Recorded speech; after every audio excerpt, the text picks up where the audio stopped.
എല്ലാവർക്കും നമസ്കാരം. കേരളത്തിൽ ദുരന്തങ്ങളുടെ പെരുമഴക്കാലമാണല്ലോ ഈ മാസങ്ങൾ. തിരിഞ്ഞു നോക്കുമ്പോൾ കഴിഞ്ഞൊരു മാസക്കാലം ദുരന്തങ്ങളുടെ ഒരു പെരുമഴക്കാലമായിരുന്നു. വിഴിഞ്ഞത്തു നിന്നും കൊച്ചിയിലേക്ക് കണ്ടെയ്നറുകൾ കയറ്റി വന്ന MSC എൽസ 3 എന്ന കപ്പൽ കടലിൽ മുങ്ങി. വീണ്ടും ഒരു കപ്പലപകടം.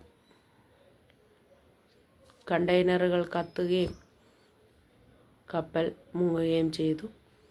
അതിനെ തുടർന്ന് വിമാനാപകടം. 300ഓളം ആൾക്കാരെ നമുക്ക് നഷ്ടപ്പെട്ടു. വീണ്ടും നിരവധി വാഹനാപകടങ്ങൾ, വെള്ളത്തിൽ മുങ്ങിയുള്ള ധാരാളം മരണങ്ങൾ, ഇപ്പോൾ വെള്ളപ്പൊക്കവും അതിൻ്റെ ദുരിതങ്ങളും. കേരളത്തിൽ ദുരിതങ്ങൾ നമ്മളെ വിട്ട് ഒഴിയുന്നില്ല എന്ന് തോന്നുന്നു.